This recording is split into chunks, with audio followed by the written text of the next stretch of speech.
Astaghfirullah. Bismillahirrahmanirrahim.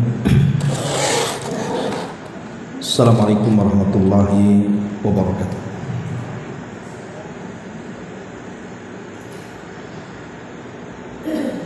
Alhamdulillah,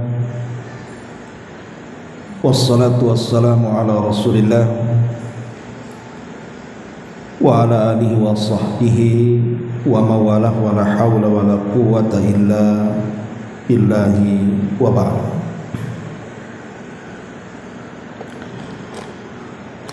Alhamdulillah, segala puja dan puji hanya milik Allah subhanahu wa ta'ala. Salawat dan juga salam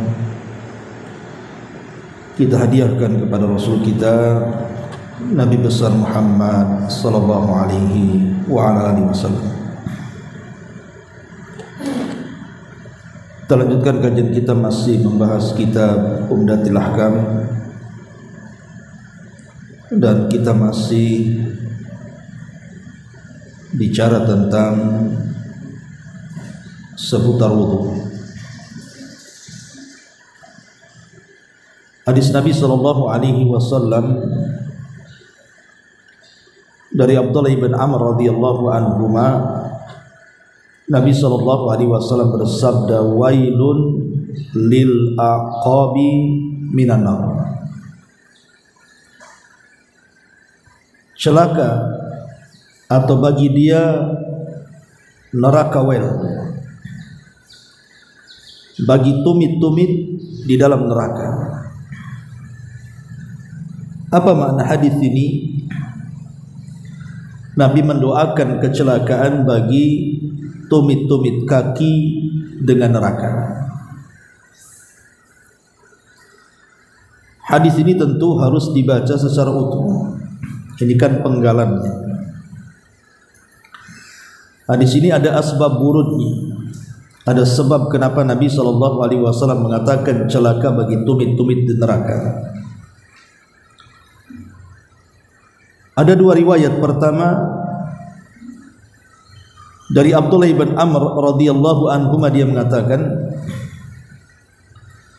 takhallafa anna an-nabiy sallallahu alaihi wasallam fi safratin safarna fa adrakana wa qad arhaqatna as-salatu wa nahnu natawadda faja'alna namsahu ala arjulina fanada bi a'la sautihi wailun lil aqabi minan nar marrataini aw thalatha. Nabi sallallahu alaihi wasallam, kata Abdullah ibn Amr radhiyallahu an, satu hari ketinggalan dalam sebuah safar ketika kami safar. Tapi akhirnya kemudian Rasul pun mendapati kami, dan sungguh kami telah terbebani dengan datangnya waktu salat. Maka kami pun kemudian berwudu. Kemudian kami memulai membasuh kaki-kaki kami. Tiba-tiba Nabi SAW berteriak dengan suara yang kencang, wailun lil aqabi minan nar, celaka bagi tumit-tumit di dalam neraka. Rasul menyebut kalimat ini dua kali atau sampai tiga kali. Ini riwayat Bukhari dan juga Muslim. Ada lafaz yang kedua, riwayat yang kedua dari Abdullah bin Amr juga, dia mengatakan, raja'na ma'a Rasulillah sallallahu alaihi wasallam min Makkah ila Madinah hatta idza kunna bima'in bit-tariqi ta'ajjala qaumun indal asri fatawadda'u wa hum ujalun fantahayna ilaihim wa aqabuhum taluhu lam yamassahal mah. Faqala Rasulullah sallallahu alaihi wasallam, wailun lil aqabi minan nar asbigul wudu. Kata Abdullah bin Amr radhiyallahu an, kami kembali bersama Nabi SAW dari Mekah menuju Madinah. Ketika kami mendapatkan air di sebuah perjalanan, sebagian kaum tergesa-gesa ketika datang waktu asar, maka mereka pun berwudu dalam kondisi tergesa-gesa. Ketika kami selesai wudu, ada sebagian tumit-tumit kami belum tersentuh air. Maka Nabi SAW kemudian bersabda, celaka bagi tumit-tumit di neraka, sempurnakan wudu kalian. Baik, masyarul muslimat yang dimuliakan Allah Azza wa Jalla, dari sini kita tahu tentang asbab wurud, kenapa Rasul sampai mengatakan wailun lil aqabi minan nar, celaka bagi tumit-tumit itu di neraka. Masyarul muslimat yang dimuliakan Allah Subhanahu wa taala, tentu ada faedah dalam hadis ini. Yang pertama, di sini Nabi SAW memberikan tahdzir kepada kita, peringatan akan takutnya dengan neraka. Dan memang harus takut dengan neraka. Makanya Nabi Allah Subhanahu wa taala berfirman di dalam Al-Qur'an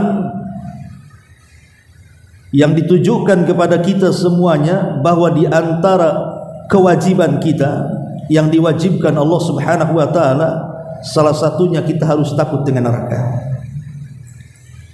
Dan itu kita lihat dalam surah At-Tahrim ayat 6. Ya ayyuhalladzina amanu qu anfusakum wa ahlikum nar wa quduhan nas wal hijarah.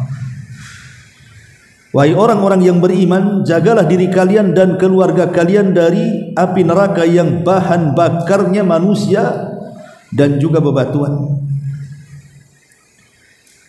Bahkan Nabi SAW sampai mengatakan, ittaqun nar walau bisyikki tamrah,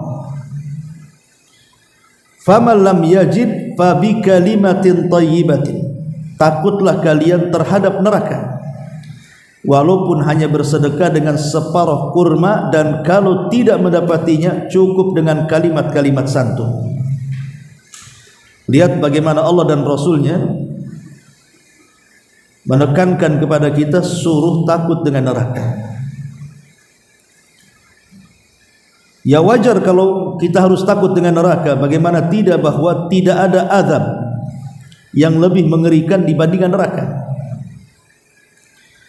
Makanya hadis yang sering saya jelaskan di sini, ketika ada orang yang ketika di dunia itu senang hidupnya, kemudian dicelupkan satu kali saja ke neraka, kemudian diangkat lagi, menghilangkan semua memori kesenangannya. Ya, karena api neraka itu dijelaskan narud dunya juz'un min sab'ina juz'an min nari jahannam. Api kalian di dunia ini, kata Rasul, itu hanya satu bagian saja panasnya dari 70 bagian api jahannam. Jadi kalau satu bagian dari 70 bagian saja bisa membakar satu dunia, dan sudah layak seandainya Allah mengazab manusia dengan api dunia saja sudah cukup sebenarnya. Tapi Allah Subhanahu wa taala ingin melebihkan azabnya, bahwa api neraka itu sampai 70 kali lipat panasnya api dunia. Masyarul muslimat yang dimuliakan Allah Subhanahu wa taala, makanya masalah wudu ini juga ada erat kaitan dengan sholat. Ketika Nabi SAW menakut-nakuti dengan neraka, karena di antara nama neraka yang diperuntukkan untuk orang-orang sholat itu sudah ada, namanya neraka Sakor, kan gitu. Allah mengatakan, masalakakum fi Sakor, kenapa kalian bisa masuk neraka Sakor? Qalu lam naku minal musallin, karena kami dulu tidak pernah sholat. Lah orang yang sholat tidak berwudu sama dengan gak sholat, kan begitu. Apa bedanya orang yang sholat tidak berwudu dengan yang sama sekali tidak sholat? Sama saja, karena orang yang sholat tanpa wudu pun dianggap tidak sholat. Makanya faedah yang pertama dari hadis ini bahwa Nabi SAW memberikan tahdzir, peringatan kepada kita akan takut dengan api neraka. Ini yang pertama.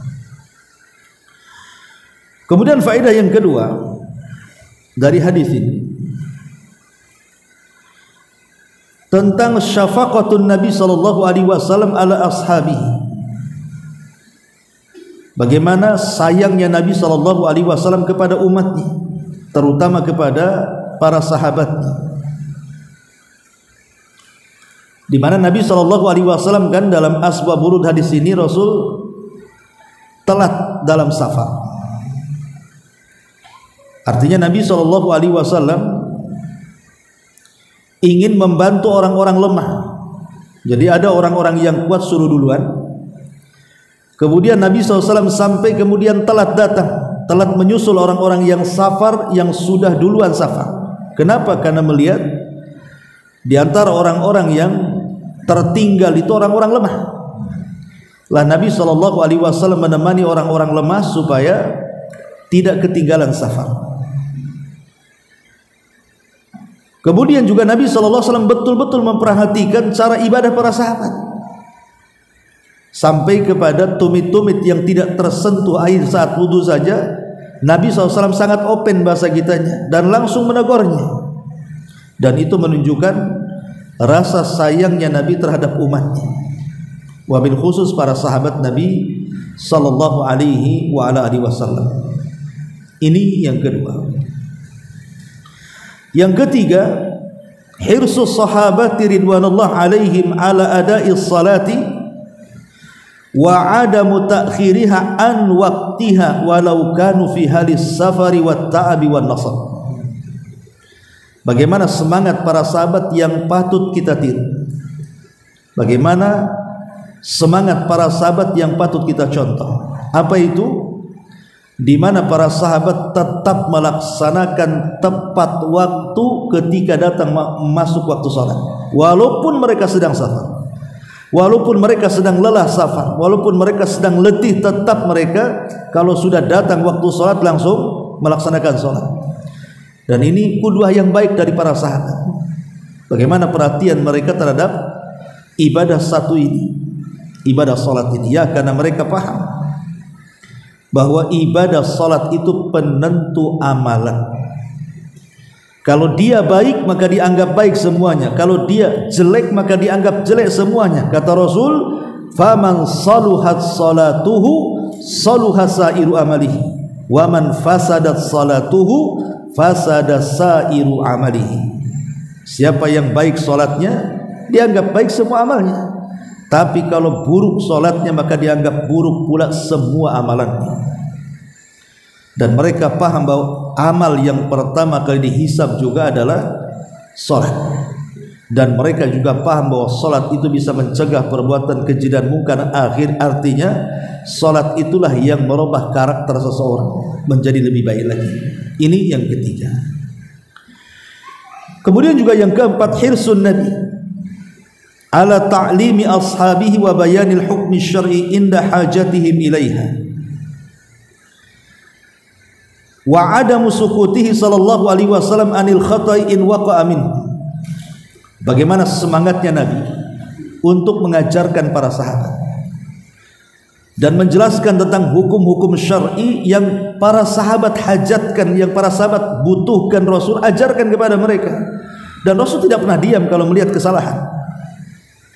Rasul tidak pernah diam ketika melihat kesalahan, karena memang Rasul diutus untuk mentarbiah umat. Selain juga mengajak manusia kepada kebaikan, juga mencegah dari kemungkaran.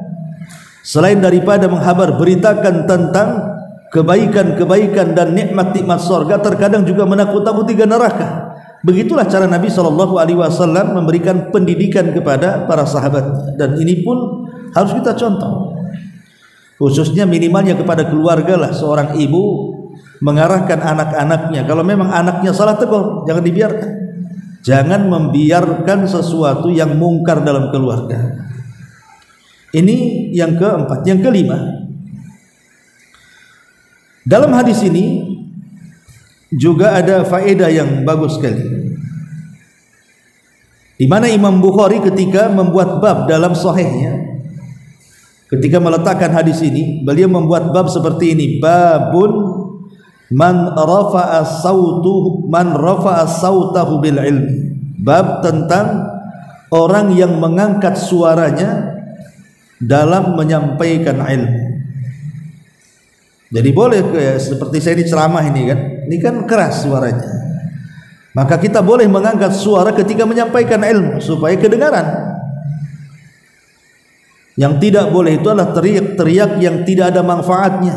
Seperti teriak-teriak di pasar itu kan ada celaannya dari Nabi Sallallahu Alaihi Wasallam, karena itu adat istiadat jahiliyah.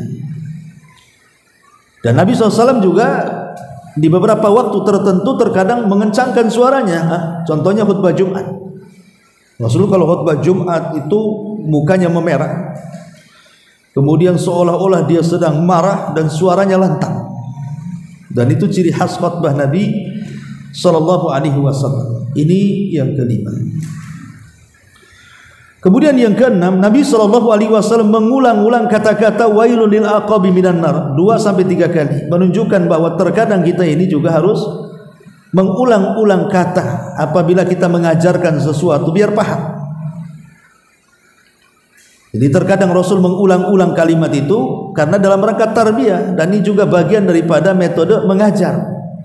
Kadang ada orang dijelaskan sekali tak paham, maka kemudian dijelaskan 2 kali tak paham juga, 3 kali tak paham juga, 4 kali main bego dia.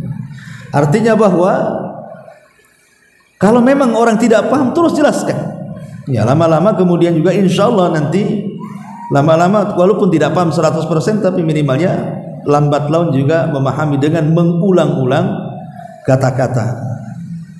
Ini juga faedahnya. Kemudian yang nomor 6, yang nomor 5, yang nomor 7 ya. Dalam hadis ini juga tadhkirul muslim bidaruratin at-tahri muwafaqati syariati fi jami'i af'alihi wa aqwalihi. Di mana seorang muslim itu sangat penting bagi dia bahwa setiap perbuatannya tidak boleh mengarang-arang, harus mencocoki syariat. Makanya ketika sahabat ini berwudu, salah wudunya, ada sebagian tumit yang tidak terkena sentuhan air, maka Rasul langsung kemudian menjelaskan, bukan begitu, sempurnakan wudu kalian, celaka bagi tumit-tumit di neraka kan. Jadi Rasul Shallallahu Alaihi Wasallam mengingatkan para sahabat bahwa setiap perbuatan itu harus mencocoki perintahnya. Dan perintah Nabi Shallallahu Alaihi Wasallam adalah perintah Allah Subhanahu Wa Taala. Maka kita pun sama. Dalam setiap aktivitas ibadah kita tidak boleh kemudian mengarang-arang ibadah kecuali ibadah itu disyariatkan. Karena kalau seandainya seorang beribadah tanpa ada syariat, dia karang-karang, maka ibadah itu secara otomatis tertolak walaupun dia sudah menghabiskan biaya, tenaga, waktu untuk melakukannya. Karena Rasul mengatakan man amila amalan laisa alaihi amruna fahuwa raddun. Barang siapa yang mengamalkan sebuah amalan yang tidak ada contohnya, maka amalan itu tertolak, tidak akan diterima. Karena di antara syarat diterimanya amal itu, 1 ikhlas, yang kedua ittiba, mencontoh Nabi sallallahu alaihi wa ala alihi wasallam. Kemudian juga faedah yang nomor 8, bolehnya seorang pendidik itu memberikan ancaman. Namanya seorang ibu sedang mendidik anak. Ibu didik anak nih, anaknya juga tak mau dengan suruhan ibu yang baik, ibu boleh mengancam. Kalau tak bisa nggak dapat uang jajan kamu, kalau tak bisa kau tak boleh main. Pokoknya boleh memberikan ancaman seperti itu supaya yang diajari mau dengar. Kadang ada anak-anak itu kalau tidak diancam dia tak mau bergerak tuh. Tapi ada juga anak-anak yang baik kan gitu. Makanya kenapa Nabi Shallallahu Alaihi Wasallam itu sampai menyuruh kita untuk meletakkan pecut di tembok. Alikus sauto kata Rasul, gantungkan pecut di tembok kata Rasul. Untuk apa? Untuk mecut anak? Bukan. Untuk nakut-nakuti. Sholat apa pecut? Gitu maksudnya. Kau mau belajar apa pecut? Gitu. Boleh seseorang itu memberikan ancaman bagi seorang pendidik, karena terkadang ada anak-anak yang tidak bisa kecuali dengan cara itu. Maka ini juga diantara faedah hadis ini yang ke-8. Kemudian yang ke-9, di sini wujubu ghaslil aqdami idza kanat maksyufatan. Di sini wajib mencuci kaki dalam berwudu kalau kakinya terbuka. Lain kalau kakinya itu menggunakan sepatu atau kaos kaki dan dia sudah berniat untuk mengusap kaos kaki ataupun sepatu yang disebut dengan mashul khuffain namanya. Maka kalau udah niat mengusap sepatu ya tidak wajib dicuci. Ya, cukup diusap atasnya saja. Tapi kalau kakinya tidak terbungkus sepatu ataupun kaos kaki, maka para ulama mengatakan wajib hukumnya mencuci kaki kalau terbuka. Dan apa bedanya mencuci dengan mengusap? Beda. Kita tahu bahwa ayat Al-Quran ketika bicara soal wudu, Allah mengatakan idza kuntum ila salati faghsilu wujuhakum wa aydiyakum ilal marafiq, sampai kepada wamsahu bi ru'usikum wa arjulakum.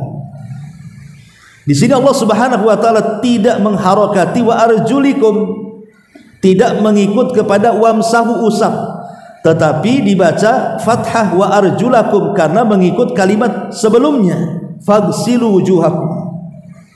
Jadi cucilah wajah kalian. Jadi kaki itu mengikut wajah, bukan mengikut kepala. Sebab kalau mengikut kepala berarti diusap, karena kepala kan diusap bukan dicuci. Tapi kalau wajah dicucilah kaki ini, makanya dia dinasab di fathah mengikuti fathah wajah, berarti perintahnya bukan diusap tetapi dicuci. Dan perbedaan cuci dengan usap, kalau usap ya ma'ruf diusap, tapi kalau cuci itu ada gosokan. Jadi kalau usap ini ngusap namanya, tapi kalau cuci ada gosokan gini, nah itu namanya dicuci. Ya, berarti mencuci kaki itu bukan hanya mengusap, tapi harus digosok. Kenapa? Dan ini menyelisihi kalangan orang-orang Syiah. Nah, Syiah mengatakan cukup diusap saja, tapi ahli sunnah wal jamaah tidak cukup, harus dicuci. Lah orang yang kemudian juga faedah yang selanjutnya dari hadis ini juga fihi dalilun, di dalamnya ada dalil ala anna man taraka syai'an min a'dha'il wudu fa innahu ya'tham wa bittali la tasihu salatuhu wa khassatil a'qab bidzikri li surati sababi. Siapa yang meninggalkan anggota-anggota wudu ketika berwudu, ada beberapa anggota wudu itu tidak terbilas dengan air, walaupun hanya selubang dirham. Dirham kan kecil, walaupun hanya selubang dirham seginilah, tidak tersentuh air wudu, anggota badan yang wajib dibasuh itu, pertama konsekuensinya dia berdosa. Yang kedua, kalau dipaksakan sholat tidak sah sholatnya. Jadi dia berdosa dan harus diulang wudunya. Dan kalau dia tetap sholat tidak sah sholatnya, harus diulang wudu dan sholatnya sampai betul-betul wudunya sah, baru sholatnya ikut sah.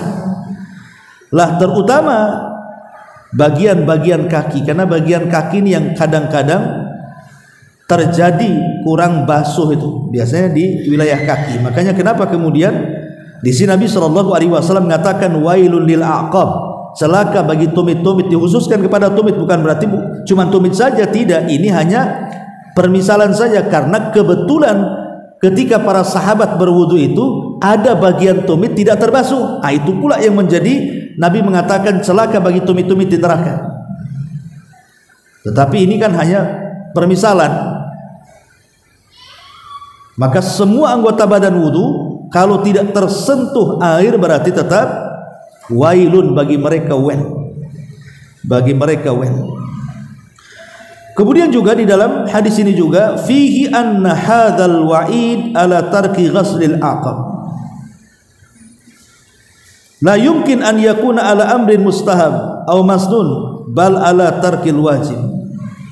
Ketika Nabi SAW mengancam orang-orang yang berwudu ada sebagian tumitnya tidak tersentuh air, sampai Rasul mengatakan, wail, hati-hati dengan rakawel kalian. Menunjukkan ini bukan perkara sunnah. Kalau perkara sunnah tidak mungkin diancam sama Nabi mencuci kaki itu. Ketika ada ancaman berarti menunjukkan apa? Mencuci kaki itu hukumnya wajib, karena diancam oleh Nabi. Maka siapa yang kemudian meninggalkan sebagian kecil tidak terbasuh air, berarti dia meninggalkan kewajiban, dan meninggalkan kewajiban hukumnya berdosa. Makanya penting seseorang itu memperhatikan wudu, jangan tergesa-gesa. Ya, kadang ada orang yang berwudu tergesa-gesa karena mengejar salat, padahal dia tidak tahu sahnya salat itu ditentukan dengan wudu.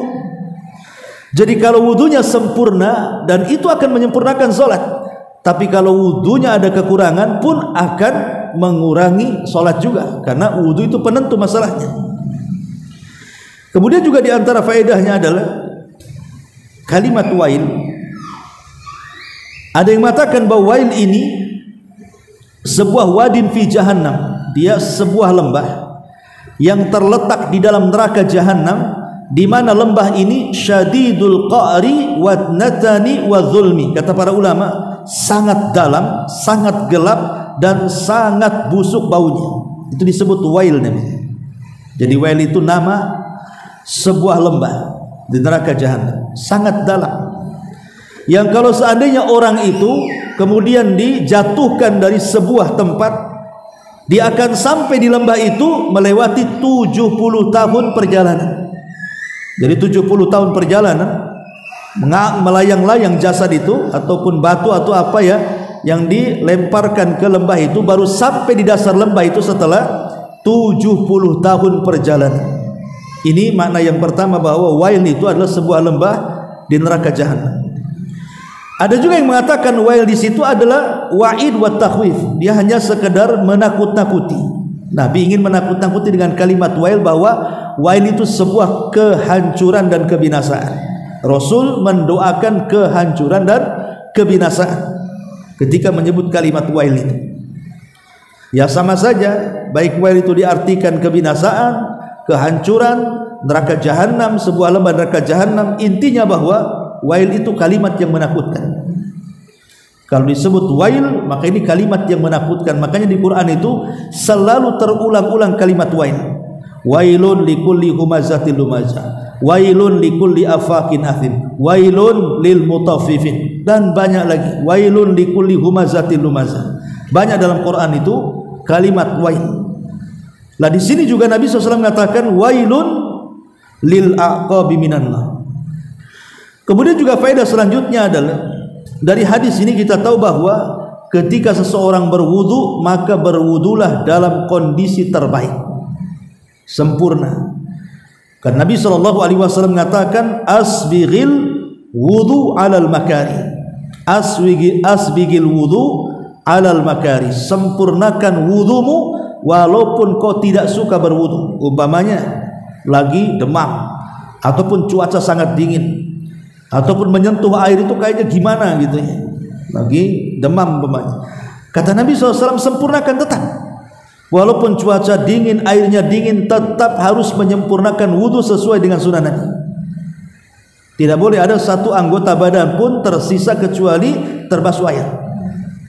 Karena di sini Nabi mengancam dengan kalimat wailun. Dan Nabi juga mengatakan isbagul wudu alal makari, sempurnakan wudu walaupun kau tidak suka dalam berwudu. Kemudian juga di antara faedah hadis ini ada seseorang itu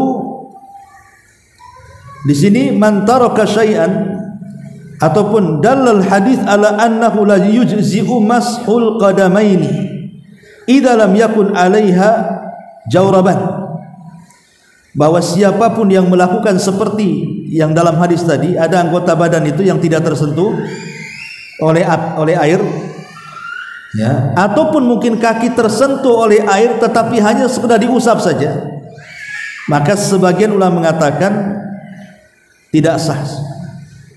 Jadi kalau ibu mencuci kaki, okelah terbasuh semua dengan cara menyeblok, atau sekarang ada keran aja kan, tinggal diletakkan saja kakinya di keran itu kan sudah terbasuh semua.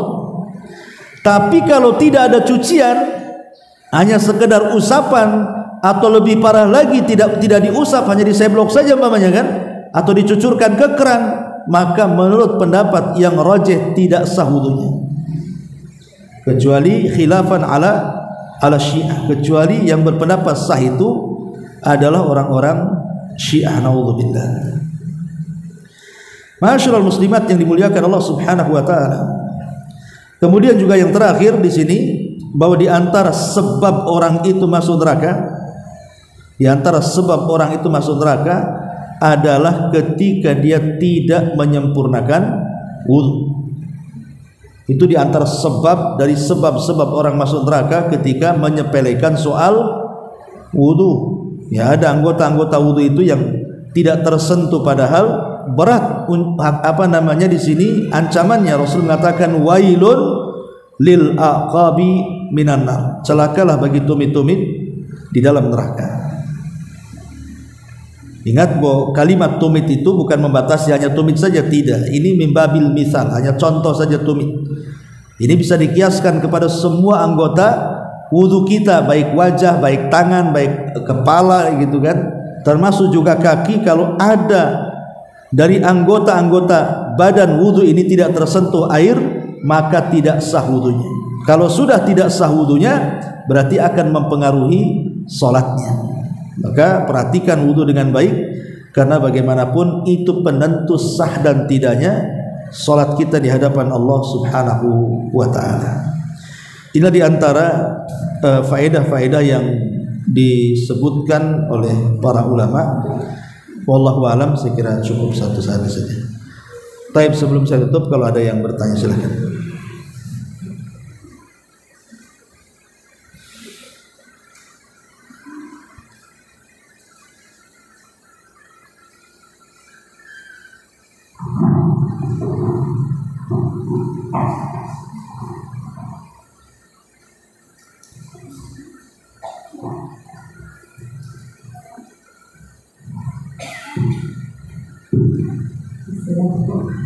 Waalaikumsalam. Ada dua pertanyaan. Yang pertama tadi tentang bulu yang membasuhkan diri. Saat keluar, kalau keluar pakai kaos kaki dalam keadaan duduk, jadi hubungan seperti memakai kaos besar. Cara di bawah tidak perlu bisa. Kalau yang untuk perempuan yang memakai kaos kaki, yang nyata memang tidak dapat dibuka. Terus yang kedua, seandainya seseorang itu mempunyai wudu, mana yang dapat saat sholat itu dia ada kesempatan, ada air dan ada waktu untuk berwudu. Mana lebih utama? Dia tetap menjalankan sholat agar sudah punya wudu atau tetap berwudu? Ya, alhamdulillah. Tentang masalah mengusap kaos kaki atau dalam bahasa Arabnya jawroban, itu ada syariatnya. Boleh seseorang itu mengusap di atas kaos kakinya. Jadi kalau kaos kaki ini berarti di sininya diusap ketika berwudu. Itu sama hukumnya dengan mengusap khufain, mengusap sepatu. Tetapi tidak serta-merta seseorang itu mengusap kaos kaki ataupun sepatu, karena itu ada syariatnya sendiri, di mana sebelum memakaikan sepatu ke kaki ataukah kaos kaki ke kaki itu kan ada cara-caranya. Di antaranya dia berniat dulu bahwa dia akan mengusap kaos kaki ataupun mengusap sepatu. Kalau bagi musafir 3 hari 3 malam, kalau mukim itu 1 hari 1 malam. Kemudian didahului berwudu. Setelah niat didahului berwudu, wudu dulu secara sempurna. Setelah niat itu baru kemudian ketika membasuh kaki kanan selesai, maka kaos kakinya dimasukkan atau sepatunya dipasang. Kemudian setelah selesai baru membasuh kaki yang sebelah kiri, baru kemudian kaos kakinya dipasang dan sepatunya dipasang. Maka barulah kemudian setelah melakukan perkara ini baru dia boleh ketika berwudu di mana saja sebelum waktunya habis. Bagi musafir 3 hari 3 malam atau bagi mukim itu 1 hari 1 malam, selama tidak ada pembatalnya seperti junub ya ataupun haid ya kan, maka setiap wudu tidak perlu kemudian dilepas kaos kaki dan sepatunya, cukup diusap di atasnya. Jadi ada hukum-hukum sebelumnya. Kalau hanya asal pakai sepatu saja atau asal pakai kaos kaki ya tetap harus dibasuh sepatunya, kakinya, sepatunya dilepas kan itu. Kaos kakinya dilepas, harus dibasuh kakinya. Kenapa? Karena belum ada niat sebelumnya dan tidak berwudu ketika memasukkannya. Nah, ini yang pertama. Yang kedua, tentang masalah tajdid al-wudu, ya tentu lebih baik berwudu. Namanya memperbaharui wudu namanya. Orang sudah berwudu, namanya wudu maghrib mau isya. Seandainya dia tidak berwudu tidak ada masalah karena belum batal, langsung aja sholat isya kan begitu.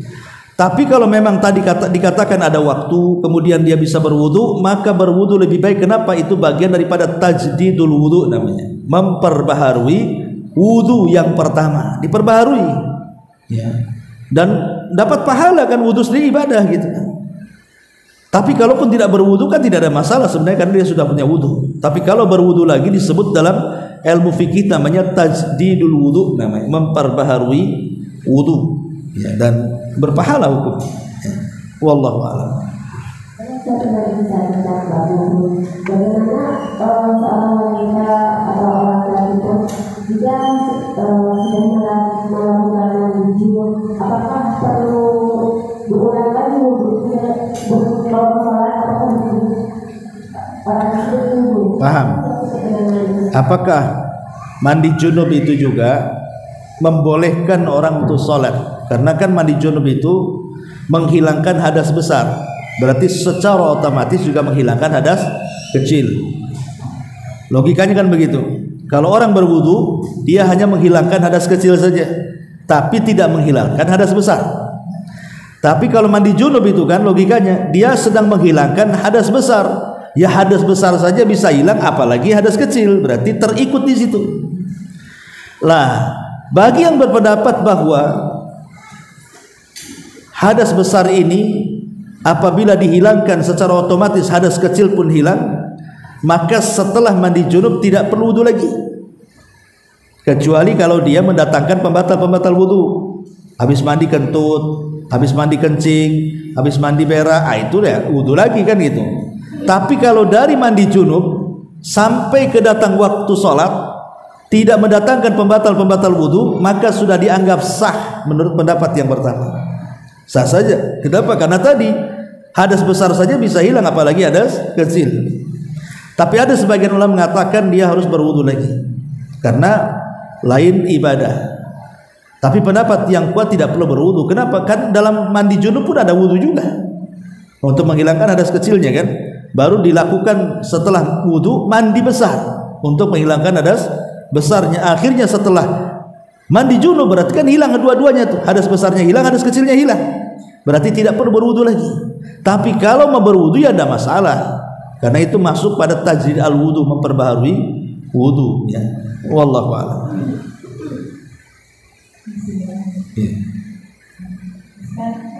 Yang kalau kita puasa itu kan umpama berkumur atau membersihkan hidung itu gimana kita? Kalau kita lakukan, kita khawatir puasanya batal gitu. Itu gimana? Berwudu tetap harus berkumur-kumur dan memasukkan air ke hidung atau istinsyaq. Tetapi kata Nabi, fabalig fil madmadati wal istinsyaq illa an takuna shaimah. Kata Rasul, berlebih-lebihlah kalian di dalam berkumur-kumur atau memasukkan air ke hidung kecuali dalam posisi puasa. Jadi kalau lagi tidak puasa, masukkan air, kita berkumur-kumur betul-betul ya, digoyang-goyangkan di dalam mulut itu supaya bekas-bekas kotoran itu bisa lepas dari gigi dan bisa dimuntahkan. Atau memasukkan air ke hidung biar kotoran-kotoran, debu-debu di hidung itu biar bersih. Itu kalau tidak puasa. Tapi kalau sedang berpuasa maka cukup kemudian dimasukkan, tidak perlu kemudian dikumur-kumur seperti orang tidak puasa. cukup masuk dilepehkan lagi aja. Adapun seandainya ada sisa-sisa air wudhu yang dimasukkan ke mulut, kalau memang dia tidak ada unsur niat menyimpan air dalam mulut untuk diminum, ya tidak batal puasanya. Kecuali sengaja dia berkumur-kumur, separuh dimuntahkan, separuh ditelan, itu lain lagi. Ya, itu batal, berarti ada unsur kesengajaan kan itu. Makanya cukup dimasukkan kemudian dimuntahkan lagi. Gimana?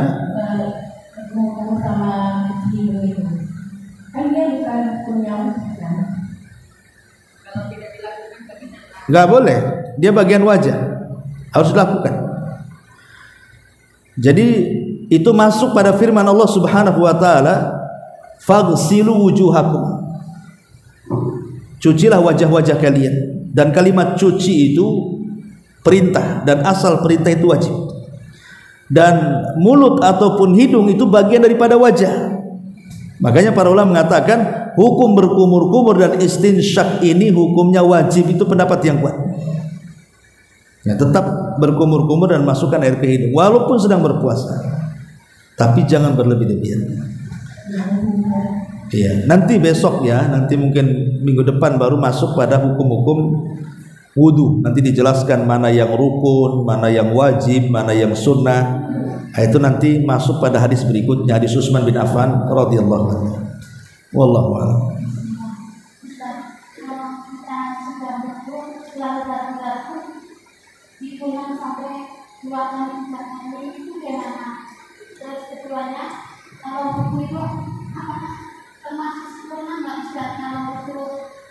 Yang satu cuma satu kali karena ragu-ragu, waktunya itu tidak kali Ustaz.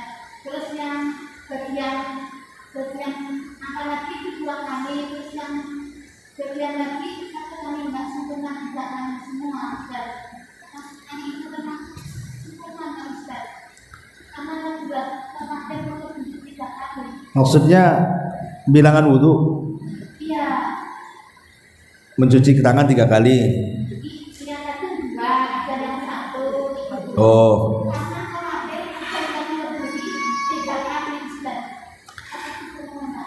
Iya. Dan dalam Sahih Bukhari, di dalam kitab Sahih Bukhari, Imam Bukhari itu membuat 3 bab dalam masalah ini. Bab berwudu marratan, sekali-sekali. Terus dia buat bab lagi di bawahnya. Bab berwudu 2 kali. Kemudian dia buat bab lagi di bawahnya, bab berwudu 3 kali. Artinya bahwa di sini boleh seseorang berwudu itu walaupun hanya sekali basuhan. Tangan sekali basuhan, kumur-kumur sekali, wajah sekali, kaki sekali, boleh, nggak masalah. Atau dibuat 2 kali. Atau dibuat 3 kali. Tapi tidak boleh menambah dari 3. Berarti di sini maksimalnya 3, minimalnya 1. Kenapa? Karena ada hadis Nabi mengatakan faman zada faqad asaa wa zalama. Siapapun yang menambah dari bilangan itu, maka dia telah salah dan telah berbuat zalim. Jadi maksimalnya 3 kali, minimalnya 1 kali. Tapi yang wajib itu 1 kali. Yang 2 dan 3 itu hukumnya sunnah. Berarti kalau hukumnya sunnah mau nambah ya lebih baik lagi, kan begitu. Namanya sunnah berpahala. Tapi kalau mencukupkan yang wajib karena melihat airnya sedikit, ini kalau dibuat 3 kali habis nih, nggak cukup nih sampai kaki nih. Dibuat sekali-sekali saja. Itu maksudnya lihat kondisi air gitu ya. Airnya sedikit, yang wudu banyak, aduh kasihan juga kalau dibuat 3 kali, nanti yang lain nggak dapat nih. Buat 1 kali. Jadi yang wajib itu 1 kali. Adapun yang 2 dan yang 3 hukumnya sunnah. Ya tentu kalau dia bisa membasuh 3 sampai 3 kali, ya itu lebih sempurna, karena bukan hanya menjalankan kewajiban tapi juga menjalankan sunnah. Ya, wallahu a'lam.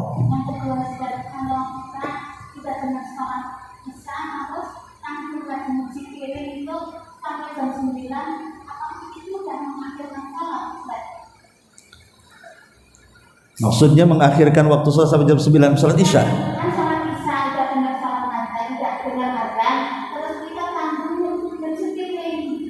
Oh, tanggung. Iya.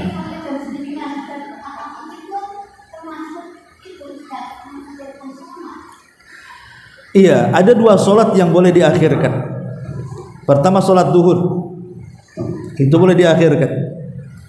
Walaupun sudah masuk waktu, tapi kalau matahari masih di atas kepala masih panas, ya kan? Maka ibu bisa mengakhirkan, biarkan dia tergelincir ke arah barat dulu. Tidak mesti harus tepat teng azan kemudian ibu sholat duhur. Lihat cuaca, kalau teduh ya langsung sholat. Tapi kan ada waktu-waktunya ketika musim-musim tertentu dalam satu bulan itu matahari berada di atas kepala, kan itu panas sekali. Berarti biarkan dia mendingin, dia tergelincir ke arah barat dulu, baru setelah mendingin baru sholat. Yang kedua sholat isya. Sholat isya bisa diakhirkan. Contoh umpamanya ibu ada tamu, kemudian ya tamunya sangat istimewa lah, kalau ditinggal sholat kasihan juga, jauh-jauh dia datang kan gitu, dia pun tak ada waktu, maka nggak masalah, kita layani tamu dulu ya, kemudian kita sholat isya nanti kalau bisa diambil pertengahan malam. Jadi kalau bisa diambil pertengahan malam. Kenapa? Karena sholat isya itu waktunya bukan seperti sekarang 1 jam lebih setelah maghrib. Tidak, waktu isya yang paling afdol itu adalah ketika di pertengahan malam. Mungkin ya sekitar jam 10:30, jam 11, pokoknya agak malam lah. Itu lebih afdol waktu isyanya. Tapi kalau seandainya tadi alasannya tanggung cuci, ya kalau tiap hari ya janganlah. Masih tanggung tiap hari kan, mungkin sekali-kali bisa. Kalau tiap hari tanggung ya nggak pernah tepat waktu. Tapi kalau memang ingin baik ya ambillah yang keutamaan waktunya, ya di tengah malam. Wallahu a'lam. Iya. Dari jawaban Ustaz tadi itu sholat zuhur dan sholat isya boleh ditanggungkan. Yang anak tanyakan Ustaz, mana fadilah yang lebih utama ketika seseorang menjaga sholat? Misalnya dia sudah biasa tuh Ustaz, sebelum zuhur orang sudah ngaji di masjid menunggu waktu sholat. Terus isya begitu juga, karena dia sudah terbiasa habis maghrib dia selalu membaca Al-Quran menunggu sholat isya, langsung kerjakan sholat isya. Mana yang lebih utama, mengerjakannya itu atau kita mengakhirkan? Ya jelas yang pertama lah ya, yang menunggu waktu sholat dengan cara berzikir, baca Quran, kemudian tepat waktu bagaimanapun, karena ada hadis tersendiri. Intidharus shalah ba'da shalah, orang menunggu setelah sholat untuk sholat lagi maka dia sedang sholat. Jadi mamanya maghrib ke isya itu nunggu isya kan. Lah untuk menghabiskan dari maghrib ke isya itu baca Quran. Kemudian setelah isya dia langsung sholat. Justru ketika dia baca Quran itu dihukumi dia sedang sholat. Jadi seolah-olah sholatnya itu dari maghrib terbentang ke isya begitu. Itu kalau ada niat dia itu setelah sholat dan kebiasaan dia menunggu waktu sholat dengan menghabiskan zikir, baca Quran dan begitu seterusnya. Maka itu lebih utama karena nanti dapat keutamaan dari semua sisi. Tapi kalau mamanya mengakhirkan sampai waktu malam, kan tidak mungkin juga baca Quran dari habis maghrib terus sampai jam 11 kan gitu. Tiap hari seperti itu enggak percaya saya. Ya. Tapi kalau dari maghrib ke isya percaya karena waktunya pendek kan itu. Ya sebaiknya ya ikutilah ke itu, kebiasaan bagus, tidak masalah. Wallahu a'lam. Baik, saya kira cukup. Mau ke Batam Center juga. Subhanallah bihamdika, asyhadu an la ilaha illa anta astaghfiruka wa atubu ilaik.